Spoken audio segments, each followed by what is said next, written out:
ऐसा अक्सर होता है कि जब भी हम बहुत कंफ्यूज्ड होते हैं, जब हमें कोई रास्ता नहीं दिख रहा होता, जब भी हमें अपने आसपास बिल्कुल अंधेरा नजर आता है, भविष्य अंधेरा नजर आने लगता है, पॉसिबिलिटीज हमें जब नजर नहीं आती हैं अपने पर्सपेक्टिव से, तो ऐसे में हम ऐसी बर्ड्स को देखते हैं जो कि बहुत ऊंचा उड़ती हैं। मेरे साथ भी ये हो चुका है। There was a time I was very confuse in my life, और उस कन्फ्यूजन के बाद I just asked my family, let's go out. और वहाँ हमारी गाड़ी के साथ साथ एक हॉक चल रहा था, and he was looking straight into our car, and he was looking straight into me, and I was like, ये ऐसे क्यों देख रहा है? And then surprisingly I saw an entire tree full of hawks. अब मुझे नहीं पता कि हॉक्स ट्री पर रहते हैं या साथ रहते हैं, क्या है, या वो मेरा इल्यूजन था या मैंने सच में देखा, आई डोंट नो। बिकॉज वो बहुत सरियल महसूस हो रहा था, ऐसा लग रहा था ये रियलिटी है ही नहीं, इट्स फैसिनेशन, मेरा इमेजिनेशन है ये खाली। लेकिन जो भी था, उस हॉक के सिंबल ने मुझे उस समय सहारा दिया, बताया कि कंफ्यूज होने की ज़रूरत नहीं है, सही रास्ता चुनने की ज़रूरत है, और तुम्हें जो क्लैरिटी चाहिए वो तुम्हें ज़रूर मिलेगी। और इसीलिए आज मैं आपके साथ बात करने वाली हूँ हॉक एनिमल सिंबलिज्म की, कि जब आपको हॉक्स नज़र आते हैं, चाहे मेरी तरह दिखते हों, ये सपना है या हकीकत है पता नहीं, या फिर आपको सपने में दिखते हों या रियलिटी में आपको हॉक्स दिखे हों, तो उसका क्या मतलब हो सकता है, will find all about that today.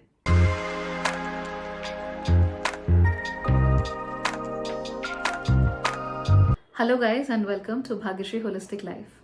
यहाँ पर अपने ज़िंदगी को मीनिंग एंड पर्पस देने की हम लोग कोशिश कर रहे हैं थ्रू वेरियस मेजर्स। बहुत जल्दी ही यानी 1 अप्रैल से मैं आप लोगों के सामने डेली वीडियोस लेकर आने वाली हूँ, and they are going to be amazing and fantastic. आप लोगों ने चाइनीज़ ज़ोडियाक के जो 12 साइंस है उनके डिस्क्रिप्शंस के बारे में पूछा था, तो वो सारे मैं आपको बताऊंगी। जीवन में कौन से छोटे छोटे चेंजेस हो सकते हैं कि जिसके थ्रू आपका जीवन और बेहतर हो एंड आप और फुलफिल्ड महसूस करें, फिजिकली, मेंटली, इमोशनली, स्पिरिचुअली, वो हम डिस्कस करेंगे। आपके जो लेटर्स, ईमेल्स एंड डीएम्स आते हैं उनमें क्या प्रॉब्लम्स हैं वो हम डिस्कस करेंगे। और इसके साथ साथ ही हम लोग लाइफ के जो बड़े बड़े इश्यूज़ हैं, जैसे ओवर थिंकिंग हो गया, रिलेशनशिप्स में प्रॉब्लम हो गई, इन सबको सीधे सरल सिंपल तरीके से हम 1 अप्रैल से डिस्कस करने वाले हैं। तो अगर आप लोगों को ये अच्छा लगता है तो आप ज़रूर से चैनल को सब्सक्राइब करके जो नोटिफिकेशन बेल है उसे प्रेस कीजिए एंड ऑल नोटिफिकेशंस प्रेस कीजिए, ताकि आप किसी भी वीडियो को मिस ना करें। हालांकि ये करने का दूसरा तरीका भी है, आप लोग मेरे व्हाट्सएप चैनल या मेरे टेलीग्राम चैनल से जुड़ सकते हैं, जहां पर आपको मेरे तीनों channels, Bhagyashree astrology, Bhagyashree life और भाग्यश्री धर्म, तीनों ही चैनल्स के सारे वीडियोस देखने को मिल जाएंगे, so that you remain happy and healthy always.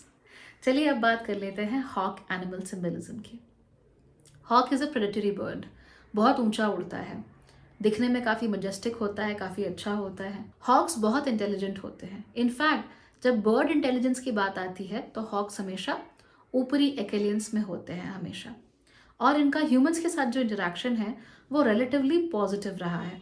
Humans के साथ इतना ज़्यादा नेगेटिवली हॉक्स इंटरैक्ट नहीं करते, तो मोस्टली ये न्यूट्रल रहते हैं, दूर रहते हैं, इन्हें हमसे कोई मतलब नहीं है। लेकिन जनरली जो इंटरेक्शंस होते हैं वो पॉजिटिव इंटरेक्शंस होते हैं। क्योंकि ये बर्ड्स बहुत इंटेलिजेंट होती हैं और ह्यूमंस के साथ अच्छा इंटरेक्शन रखती हैं, इसीलिए ये हमें थोड़े अलग तरीक़ों से समझती हैं। Their understanding of us is different from let's say crows और कुकूज और अदर जो जंगली चिड़ियाँ होती हैं, उनसे बहुत अलग इंटरेक्शन हमारे साथ होता है। तो जब हमें हॉक्स सपने में या हकीकत में अगर बहुत ज़्यादा दिखने लगे और हमें एक सेंस ऑफ मीनिंग महसूस होने लगे, तो वो सेंस ऑफ मीनिंग जो है उसके मायने क्या क्या हो सकते हैं वो जानते हैं। सबसे पहले अगर आप हॉक्स को देखें, it is asking you to take the bird's eye view of life. हम जीवन को अक्सर केवल अपने ही पर्सपेक्टिव से देख रहे होते हैं, केवल अपनी ही नज़र से देख रहे होते हैं, और हमारे सामने जो हमें छोटा सा व्यू नज़र आ रहा होता है हम बस उसी में देख रहे होते हैं। लेकिन अगर आपको हॉक्स बार बार नज़र आ रहे हैं तो वो आपसे कह रहे हैं कि आप बर्ड्स आई व्यू लो। बर्ड्स ऊपर से देखती हैं तो उन्हें सब कुछ नज़र आता है और बहुत छोटा नज़र आता है। हम जब सामने खड़े हैं, मकान देख रहे हैं, तो मकान बहुत बड़ा लगेगा, लेकिन अगर उसी मकान को हम प्लेन से देख रहे हैं तो बहुत छोटा लगेगा। ठीक वैसे ही कोई प्रॉब्लम है, उसे हम सामने से कन्फ्रंट कर रहे हैं, सामने से देख रहे हैं तो बहुत बड़ी लगती है। लेकिन जब हम बर्ड्स आई व्यू लेते हैं, जब हम बड़ा व्यू लेते हैं, अपने होराइजन्स को डेवलप करते हैं, अपनी मेंटल स्टेट को डेवलप करते हैं, तब हमें वो चीज़ इतनी बड़ी नहीं लगती, तब हमें वो चीज़ बहुत छोटी लगती है। और जब हमें कोई चीज़ छोटी लगती है तब हम पावरफुल महसूस करते हैं, और पावरफुल महसूस करने के बाद हमारा जो इंटरेक्शन होता है उस चीज़ के साथ वो बेहद अच्छा हो जाता है। So that is how most things are going to go, कि जब भी कोई चैलेंज हो, जब भी कोई इशू हो, जब भी कोई प्रॉब्लम आ रही हो, आपको हॉक्स नजर आए तो वो कह रहे हैं कि बर्ड्स आई व्यू लो, फ्यूचर को देखो, पास्ट को देखो, प्रेजेंट को देखो, सब चीजों को एक साथ मिला के एक बड़ा नजरिया अपना रखो, क्योंकि यही बड़ा नजरिया तुम्हें आगे बढ़ने में और सही फैसले लेने में मदद करेगा। दूसरी चीज जो हॉक्स बताते हैं वो है क्लैरिटी एंड जजमेंट। जजमेंट आप तब तक पास नहीं कर सकते जब तक आपको दोनों तरफ की कहानी पता ना हो। इसीलिए कोर्ट में भी हमेशा दोनों ही पक्षों के लॉयर्स होते हैं और जज को उन दोनों की बात सुननी पड़ती है, उन दोनों से ही एविडेंस लेने पड़ते हैं, उन दोनों से ही उनके जो वक्तव्य होते हैं, जो भी वो बात करते हैं, वो ग्रहण करना पड़ता है और तब जाके वो अपना जजमेंट देते हैं।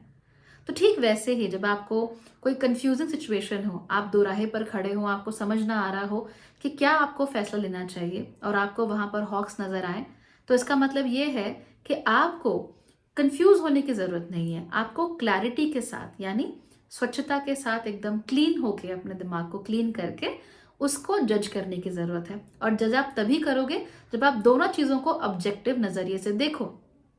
ऑब्जेक्टिवली आपके लिए क्या सही है और क्या गलत है, ऑब्जेक्टिवली किस चीज के क्या फायदे हैं और किस चीज के क्या नुकसान है, ये आपको दोनों ही केसेस में जानना पड़ेगा, समझना पड़ेगा। और फिर इम्पार्शियल तरीके से, यानी किसी का भी साथ दिए बिना, किसी की तरफ भी पार्शियल होने हुए बिना, बायस हुए बिना आपको जजमेंट देनी पड़ेगी।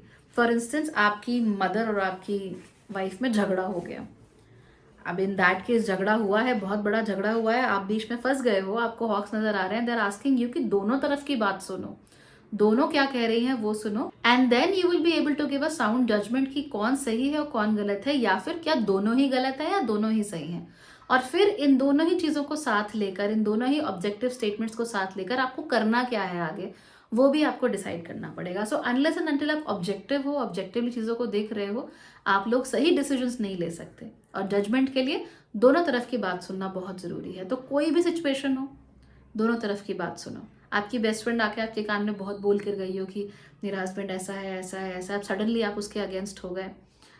ऑफ कोर्स एक फ्रेंड होने के नाते आपको गुस्सा आएगा, but your friend is not taking a decision and she is not taking a decision for a reason. तो आप उसके लिए डिसीजन नहीं लेंगी तब तक जब तक आपको सारी बात पता ना हो।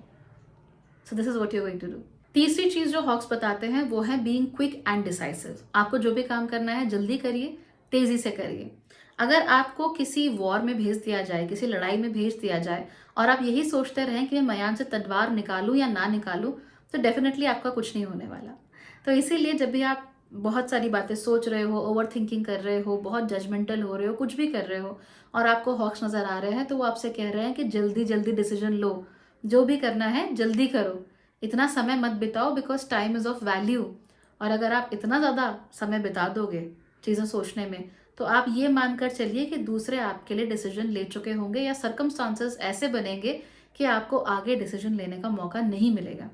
That's a very important thing in life, कि आप वाकई कोई चीज़ करना चाहते हैं, अगर करना चाहते हैं तो डिसीजन क्यों नहीं ले पा रहे हैं उसके लिए। दैट्स वेरी इंपॉर्टेंट, और आप अपनी लाइफ में बहुत सारी चीज़ों पर इस चीज़ को अप्लाई कर सकती हो। फाइनली हॉक्स को जोड़कर देखा जाता है विजडम के साथ। हॉक्स दुनिया को ऊपर से देखते हैं, हाइयर पर्सपेक्टिव से देखते हैं। टेक्निकली तो वैसे भी ऊपर से ही देख रहे हैं, लेकिन अगर हम एसोटेरिकली देखें तो एक हाइयर पर्सपेक्टिव से वो इस दुनिया को देख रहे हैं। और क्योंकि वो हाइयर पर्सपेक्टिव से दुनिया को देख रहे हैं, इसीलिए दुनिया को जानना, समझना, दुनिया के साथ इंटरैक्ट करने का जो उनका तरीका है वो अलग है। वो बहुत जल्दी इमोशनल नहीं होते, वो बहुत जल्दी रिएक्ट नहीं करते, वो बहुत जल्दी जजमेंट नहीं पास करते।